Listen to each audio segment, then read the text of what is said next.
Alright guys, now we're in the editor, and the editor I'm using is called HitFilm Express. I'll put a link where you can download this absolutely free.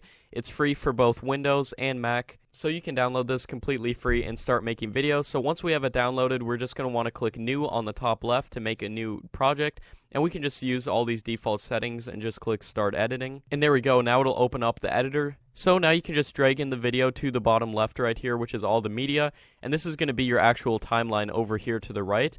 So to get this over there, all you have to do is drag it and then put it right at the beginning right there. And then it'll ask to match the editor sequence settings to match the clip. We can just click yes, so we don't have any problems. And there we go. Now we're going to want to skip ahead to 709. And then right there, we're just going to want to split it. And to do this, we just click right click and then click splice. And then it'll split this into two separate clips. And then you can click this clip and then hit delete on your computer. And then drag this back to the beginning again right there. And then we can just watch this and find out how long she talks about that guy FouseyTube, and then split it again when she stops talking about him. And then we'll want to split it again, so again we just click right click splice and then click this, delete that.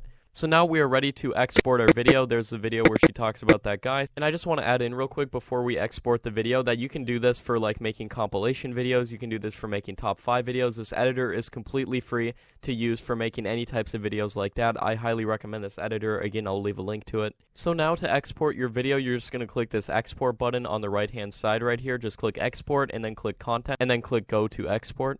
And then all you have to do is click that right there, and then you can name it whatever you want. And then as you can see, there's a bunch of presets. I recommend doing YouTube 1080p HD. And then you can start exporting, and there's this little button on the bottom where you can export. You just click that, and then as you can see, it'll show the progress of the export, and there'll even be a little preview window right here where it'll show you how far it's exported. And then once that's done, your video is going to be exported and on your computer and ready to be uploaded. Alright guys, so that is how to edit and export a video.